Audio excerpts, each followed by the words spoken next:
এই দুনিয়ার পুরো জীবনটা এটা হচ্ছে লালসাময় একটা জীবন, লোভ, মরিচিকা, মায়াজাল। এই মায়াজালে আমরা আটকে আছি, ফলে মৃত্যুর কথা আমরা ভুলে গিয়েছি।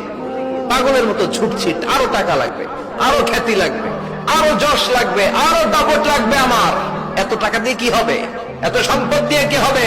এত ব্যস্ততা দিয়ে কি হবে? তোমার স্টপ, থামুন, অনেক হয়েছে। আম্মা থামুন, take a rest, take a breath and think about death.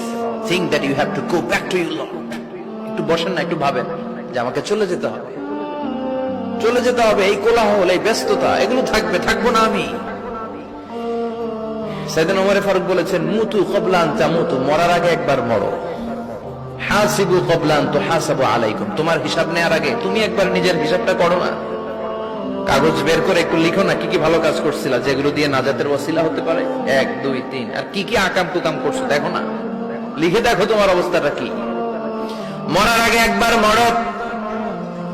মরার আগে খাটের মধ্যে শুয়ে শটান করে চোখ বন্ধ করে একবার মরার ভান করে দেখেন কেমন লাগে। চোখটা বন্ধ করেন আর ভাবেন আপনি নাই, কি কি হতে পারে ভাবেন। আপনার ছেলে মেয়েরা কান্না জুড়ে দিবে, আপনার প্রাণের স্ত্রী বিলাপ শুরু করে দিবে, বন্ধু বান্ধবের চিৎকার আর মাতম, স্থানীয় এলাকার মসজিদে ঘোষণা, অমুক এলাকার নিবাসী অমুক ভাই, অমুকের ছেলে অমুক দুনিয়ায় নাই। সব আত্মীয়রা চলে আসবে, ফেসবুকে স্ট্যাটাস দেয়া হবে, সবাই সবাইকে জানাবে বিকাল 4টায় অমুক হাই স্কুল ময়দানে আপনার জানাজা। ছুটে আসবে, সবাই ছুটে আসবে আপনাকে শেষ বিদায় দিতে, গুড বাই জানানোর জন্য, আল ওয়াদা, বিদায় জানাতে আসবে সবাই।